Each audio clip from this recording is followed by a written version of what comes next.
बिस्मिल्लाहिर्रहमानिर्रहीम। अस्सलाम वालेकुम दोस्तों, मैं हूं सईद और आप देख रहे हैं सईद सॉल्यूशन यूट्यूब चैनल। दोस्तों, अगर आपके पास भी फुली ऑटोमेटिक वॉशिंग मशीन है तो ये वीडियो आपके कभी ना कभी ज़रूर काम आएगी। आज की इस वीडियो में हम एक एरर के बारे में बात करेंगे। वो एरर है E2 का एरर। ये एरर इसलिए आता है कि जब आपकी मशीन स्पिन मोड पर हो और उस वक्त आप इसकी टॉप लिड को उठाएं तो ये मशीन E2 का एरर देती है और मशीन बंद हो जाती है। आप टॉप लिड इसकी यानी कि टॉप वाले ढक्कन को जैसे ही बंद करेंगे तो एरर ख़त्म हो जाता है, मशीन नॉर्मल कंडीशन में आ जाती है। लेकिन अगर आप टॉप लिड बंद करें या पहले से ही टॉप लिड बंद हो फिर भी अगर एरर आए तो इसका मतलब कोई ना कोई फॉल्ट है। तो आज इस मशीन से हम उस फॉल्ट को रिमूव करेंगे। बहुत ही कमाल की वीडियो है, आपने इसकी पॉइंट्स को नोट करना है और समझना है। इस वीडियो को कभी ना कभी आपके काम ज़रूर आएगी। तो देखें, इसकी टॉप लिड बंद है और इसने E2 का एरर दे दिया है। मैंने मशीन की वॉश और रिंस को कैंसिल करके जब कमांड दी तो इसने ये एरर दे दिया। असल में ये एरर इसलिए आता है कि यहाँ पर ये जो आप टॉप लिड के तरफ देख रहे हैं, टॉप वाले ढक्कन में यहाँ पर एक मैग्नेट होता है और नीचे इसके बॉडी में एक सेंसर होता है। क्या होता है कि जब आप इसको कमांड देते हैं और ये जब एक्टिव होती है मशीन, टॉप लिड बंद होती है, तो यहाँ पर इस सेंसर को ये मैग्नेट एक्टिव करता है, जिस वजह से पीसीबी को कमांड जाती है कि टॉप लिड बंद है और मशीन नॉर्मल चल रही होती है। बेसिकली ये एक सेफ्टी फीचर है कि मशीन हाई स्पीड से घूम रही होती है। अगर इसका टॉप लिड खुला होगा तो आप या फिर कोई बच्चा इसके अंदर हाथ डालेगा जिससे हादसा हो सकता है। तो अब ये तो सेफ्टी फीचर है, तो लेकिन अगर ये मशीन चल ही नहीं रही है, टॉप लिड बंद है, फिर भी ये मशीन ये एरर दे रही है, तो इसकी क्या रीज़न है, स्टेप बाय स्टेप सारी चीज़ें आपको समझाऊंगा। तो चलें जनाब, सबसे पहले बैक कवर पे। अच्छा जी, यहाँ पर ये जो आप देख रहे हैं स्क्रू ड्राइवर में टेस्टर लगा रहा हूँ, यहाँ पर 2 स्क्रू हैं छोटे से, जो कि वीडियो स्किप होने की वजह से वो रह गई है। तो इन 2 स्क्रूज़ को जैसे ही खोलकर आप इस टेस्टर की मदद से इस कवर को हटाने की कोशिश करेंगे तो ये जो लॉक देख रहे हैं आप, इस तरह के लॉक हैं। आप देख लें, ये हर मशीन में थोड़े से मुख्तलिफ हो सकते हैं, लेकिन जब आप किसी पतली सी चीज़ से इसको खोलेंगे तो बाआसानी ये कवर खुल जाएगा। तो इस कवर को खोलकर आपने साइड पे रखना है और यहाँ पर हमने देखना है कि जनाब इसका सेंसर कहाँ है। लेकिन यहाँ पर जनाब सेंसर की कोई चीज़ नहीं है इस जगह, तो ये सिर्फ प्रेशर स्विच है। अच्छा जी, इसके बाद एक वीडियो आएगी जिसमें इस मशीन को खोलकर और फिर मैं इसके पूरे मैकेनिज़्म आपको समझाऊँगा। तो इससे ये होगा कि देखें, ज़रूरी नहीं है कि आप खुद से ये सारे काम करें, लेकिन मशीन के कुछ ऐसे फंक्शंस हैं जिनका आपको अगर पता होगा तो आप छोटे मोटे फॉल्ट्स खुद ही हल कर सकते हैं। तो जनाब, ये टॉप कवर हटाने के लिए यहाँ पर लेफ़्ट और राइट साइड पर, जैसा कि अभी आप देखते जा रहे हैं कि 2 इसकी पट्टियाँ छोटी सी थी जिनको हमने निकाला और उसके अंदर ये 2 स्क्रू हैं, इनको भी हमने खोला है। और बैक साइड पर यहाँ पर ये जो 2 स्क्रू हैं ये भी आपने खोलने। इससे पहले जो कवर हमने हटाया था उसके ऊपर वाले स्क्रू खोले थे और इस बार हम ये नीचे वाले स्क्रू खोलेंगे। ये 4 स्क्रू खोलेंगे, 2 बैक साइड पर होते हैं, 2 राइट और यानी कि एक राइट और एक लेफ़्ट साइड पर। तो ये जैसे ही आप खोलेंगे तो इसका टॉप कवर अलग हो जाएगा, लेकिन आपने थोड़ा एहतियात करना है इन वायर्स का और यहाँ इस साइड पर इस पाइप का। तो किसी दीवार के साथ आपने इसको सहारा देकर और मजबूती से रखना है ताकि ये पीछे की तरफ ना चला जाए, वरना आपकी वायर्स डैमेज हो सकती हैं। उसके बाद जनाब हमने इस पैनल के इस कवर को हटाना है। इसमें 5-6 स्क्रू होंगे, इन सब को आप हटाएंगे तो ये यहाँ पर आप देखेंगे कि ये पैनल इसका वाजे हो जाएगा। पैनल वाजे हो गया। पैनल में हमारा काम नहीं है, हम सिर्फ इस सेंसर को चेक करेंगे। ये है जनाब वो सेंसर। इस क्लिप को आप पुश करके और इस क्लिप को निकाल देंगे और उसके बाद इस स्क्रू ड्राइवर की मदद से इस सेंसर को निकाल देंगे, क्योंकि इस सेंसर की वजह से ही E2 का एरर आता है अगर ये सेंसर ख़राब होगा। तो चलें जी, इसके कवर को हमने हटा दिया और इस सेंसर को निकाल कर इसको मैं अभी चेक करना भी सिखाऊंगा आपको, और इसको बाईपास करके भी हम इस मशीन को चेक करेंगे कि बाईपास आपने किस तरह करना है बिलफर्ज अगर आपका सेंसर ख़राब है। तो इसको साइड पे रखते हैं और यहाँ पर ये जो आप देख रहे हैं जो इसका क्लिप है, इस पर 2 वायर्स या फिर कोई इस तरह का शंट यानी कि क्लिप लगाकर इन दोनों को शॉर्ट कर देना है। ठीक है, उससे क्या होगा कि मशीन बाईपास हो जाएगी। हमने 2 वायर्स के टुकड़े उठाए और इस क्लिप के ऊपर लगाकर और अब हम मशीन को कमांड देते हैं इसकी वॉश और रिंस को कैंसिल करके सिर्फ स्पिन चलाते हैं और फिर देखेंगे। अच्छा जी, टॉप लिड अभी खुली हुई है। वजह उसकी ये है कि सेंसर तो हमने निकाल दिया, उसको बाईपास कर दिया, तो टॉप लिड खुली हो या फिर बंद हो कोई फ़र्क नहीं पड़ता। तो जनाब, जहाँ एक गड़बड़ हो गई है इसने फिर भी E2 का एरर दे दिया है। और इससे ज़ाहिर होता है कि या तो इसका सेंसर सही है या फिर सेंसर के अलावा कोई और फॉल्ट है। तो चलें सेंसर को हम चेक करते हैं। मीटर को मैं कंटिन्यूटी पे लेकर जाता हूँ और यहाँ पर ये देखें, जैसे ही मैं मैग्नेट को सेंसर के करीब करता हूँ तो ये अपना काम शुरू कर देता है। इसका मतलब कि हमारा सेंसर बिल्कुल ठीक है, मसला कहीं और है, या तो फिर पीसीबी में है या कहीं और कोई मसला है। तो चलें उसको ढूंढने की कोशिश करता हूं मैं। लेकिन यहाँ पर ये जो वायर्स देख रहे हैं, इनका हमारे सेंसर से या फिर E2 के एरर से कोई लेना देना नहीं है। लेकिन यहाँ पर ये जो आप छोटी सी पट्टी देख रहे हैं जनाब, इसका एक मकसद होता है, और वो ये कि जब आपकी मशीन बहुत ज़्यादा वाइब्रेशन करेगी तो इस पट्टी के साथ जाके ड्रम टच होगा और उससे भी मशीन बंद हो जाएगी। तो चलें मशीन को एक दफ़ा हम सप्लाई देते हैं और फिर चेक करते हैं कि कहीं इस ऑप्शन में तो कोई गड़बड़ नहीं है। तो जनाब मशीन हमारी चल गई।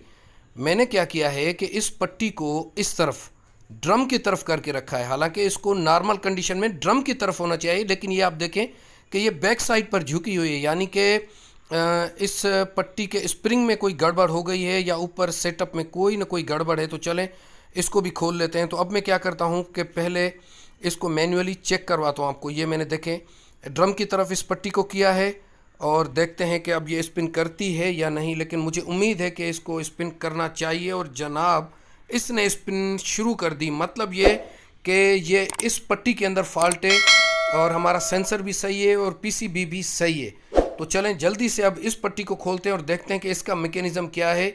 ये बहुत ही इम्पोर्टेंट पॉइंट है, ये मुझे भी फ़र्स्ट टाइम पता चली है कि ये मैकेनिज़्म, ये सेफ्टी फीचर भी इसके अंदर है। तो जनाब यहाँ पर अच्छे से जब मैंने चेक किया तो इसका स्प्रिंग वाकई टूटा हुआ है। ये देख रहे हैं आप, ये स्प्रिंग लगा हुआ है लेकिन इसका एक सिरा यहाँ पर टूट गया, जिस वजह से ये पट्टी पीछे की जानिब हट गई है। और उस वजह से ये देखें ये जब फ्रंट की साइड पर होती है ये पट्टी, ये देखें ये इस तरह मिलाकर रखती है इसको, और जैसे ही मशीन ज़्यादा वाइब्रेशन करेगी तो ये पट्टी पीछे जाएगी और ये इसकी पॉइंट्स दोनों अलग अलग हो जाएंगी और मशीन आपकी बंद हो जाएगी। तो चलें इसको खोल लेते हैं जल्दी से और फिर इस स्प्रिंग के बारे में कोई मालूमात हासिल करते हैं कि ये हमें कहाँ से मिलेगा। तो जनाब मैंने सर्विस सेंटर वालों से भी मालूम किया, लेकिन मुझे कोई खातर ख्वाह जवाब नहीं मिला, और इस वजह से मैं क्या करता हूँ कि इस स्प्रिंग को ख़ुद ही थोड़ा सा रिपेयर करने की कोशिश करता हूँ। और इसको मैंने क्या किया है कि इसका एक बल हटाकर और फिर इसी तरह मैंने इस स्प्रिंग को ठीक करने की कोशिश की और मुझे उम्मीद है कि ये काम कर जाएगा। और यहाँ पर ये देखें ये काम कर भी रहा है, लेकिन अब फाइनल तो हमें तभी पता चलेगा कि जब इसको हम लगाएंगे। तो यहाँ पर तो अल्हम्दुलिल्लाह बिल्कुल ठीक है। तो अब इसको फिक्स करते हैं और फिर देखेंगे कि ये काम करता है या नहीं। लेकिन मुझे 100% उम्मीद है कि ये काम करेगा। और नए स्प्रिंग का फिर जब देखते हैं, अगर कंपनी से मेरा रब्ता होता है और वो मंगवा कर देते हैं तो फिर इस स्प्रिंग को हम चेंज कर देंगे। तो जनाब ये इस तरह स्प्रिंग लगेगा। और अब आप चेक करेंगे कि ये पट्टी, ये देखें ये अब आगे की तरफ यानी कि ड्रम की तरफ खुद ब खुद पट्टी आ गई है। और अब इसके ऊपर वाले कवर को लगाएंगे जहाँ पर ये 2 पॉइंट्स हैं। ये देखें पहले पीछे की तरफ झुका हुआ था, अब ये आगे की तरफ आ गया है और अब उम्मीद है कि ये काम करने लग जाएगा। तो यहाँ पर इस पट्टी को भी लगाते हैं और इसका स्क्रू हम फिक्स करते हैं। तो अब यहाँ तक आप अंदाज़ा करें कि फ्री ऑफ कॉस्ट हो रहा है ये काम सारा, वरना अगर आप कहीं इस मशीन को लेकर जाएं तो चंद हज़ार से ज़्यादा, मतलब चंद हज़ार से कम का ये डोज था ही नहीं। ये देखें ये इसने सही काम करना शुरू कर दिया है। और अब इसको हम बिस्मिल्लाह करके फ़िक्स करते हैं और फिर देखते हैं कि मशीन हमारी काम करती है या नहीं। अच्छा जी, यहाँ पर इस पर भी वीडियो आएगी कि इस मशीन में यहाँ पर देखें पानी आता नहीं है, लेकिन इन स्क्रूज़ को जंग क्यों लग गया है। ये सिर्फ गर्म पानी डालने की वजह से स्टीम ऊपर आती है और फिर ये चीज़ें जंग लगने की वजह से ख़राब हो जाती हैं। तो यहाँ पर इस पर भी वीडियो आएगी कि नई मशीन को आपने, शुरू में मैंने ये स्प्रे पेंट इस पर किया था, लेकिन स्प्रे पेंट से फ़ायदा तो हुआ था लेकिन इतना ज़्यादा नहीं हुआ था। तो इस पर आपने डब्बे वाला पेंट ब्रश की मदद से करना है। वो किस तरह करेंगे ये भी मैं आपको नेक्स्ट आने वाली वीडियोज़ में बताऊँगा, लेकिन इस स्प्रे पेंट से भी काफ़ी फ़र्क पड़ा है। तो चलें जनाब, ये यहाँ तक हमारा काम कंप्लीट हो गया।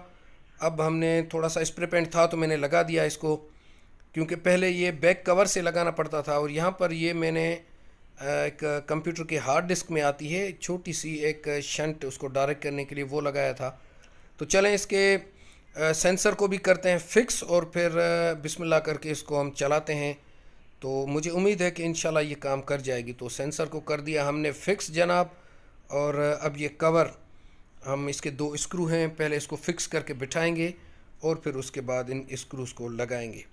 तो चलें जी, लेफ़्ट और राइट वाले दोनों स्क्रू जो मैंने आपको शुरू में कहा था टॉप कवर के लिए, और वो भी मैंने लगा दिए, और बैक कवर के लगाकर, और ये इनके ढक्कन को हम कर देंगे बंद, और ये टॉप कवर भी हो गया बंद।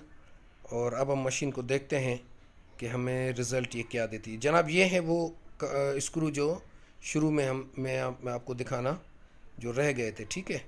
और ये ऊपर वाले ये 2 स्क्रू खोलेंगे तो ये कवर आपका निकल आएगा, ठीक है जी। चलें, अब टाइम आ गया है कि हम इसके वॉश और रिंस को कैंसिल करके सिर्फ स्पिन पर मशीन को चलाएं, और मुझे उम्मीद है कि इंशाल्लाह ताला ये चल जाएगी। तो चलें जी, इसकी कमांड देते हैं। हमने इसके वॉश और रिंस को कर दिया कैंसिल, और अब सिर्फ स्पिन 3 मिनट देकर और मशीन को देते हैं हम कमांड। अब टॉप लिड खुली हुई है। अब आप देखें A2 का एरर देना चाहिए इसको, और पानी पहले करेगी ये ड्रेन थोड़ा सा, क्योंकि हमने इसमें थोड़ा सा पानी डाला था। और ये देखें E2 का एरर दे दिया क्योंकि टॉप लिड खुली हुई है। अब जैसे ही ये अपना टॉप लिड को आप बंद करेंगे तो एरर बंद होने जा रहा है, ये देखें बंद हो गया। और अब आप यहाँ पर नोट करेंगे कि यहाँ पर मशीन का लिड तो बंद है, तो हमें कैसे पता चलेगा कि यहाँ पर थोड़े से सिंबल्स, ये देखें ये जनाब सिंबल आ गए। यहाँ पर मशीन ने स्पिन करना शुरू कर दिया है। अल्हम्दुलिल्लाह मशीन को हमने अपने घर पर ही रिपेयर कर दिया, और ये मशीन इस वक्त स्पिन कर रही है। अच्छा, अभी मैं उस पट्टी को हटाता, लेकिन मैंने नहीं हटाया क्योंकि स्पीड में मशीन को बंद नहीं करना चाहिए। अच्छा जी, ये देखें नीचे की तरफ से जंग आ रहा है, तो इसकी भी वीडियो आएगी, लाजमी देखिएगा। ऑटोमेटिक वॉशिंग मशीन की अभी बहुत सारी वीडियोस आएंगी, इसके अलावा और भी वीडियोस आएंगी। तो जनाब अब मैं आपको मैन्युअली चेक करवाता हूँ कि यह काम कर रही है नहीं। ये देखें टॉप लिड खुला हुआ है, और मैंने मैग्नेट 2 उठाकर इसके सेंसर के ऊपर रखे हैं। मैग्नेट थोड़ा सा हट गया, इस वजह से E2 का एरर दे दिया, वरना फाइनली ये अल्हम्दुलिल्लाह मशीन हमारी सही हो गई है, और अब हम इसको इस्तेमाल कर सकते हैं। दोस्तों यहाँ पर एक ख़ास बात आपके साथ शेयर करता चलूँ। मेरी मशीन 3 साल पुरानी है, इसकी वारंटी नहीं थी, इसलिए मैंने इसको ख़ुद ही रिपेयर किया। इसकी अब सिर्फ मोटर की 10 साल की वारंटी है, बाकी पार्ट्स की वारंटी ख़त्म हो चुकी है।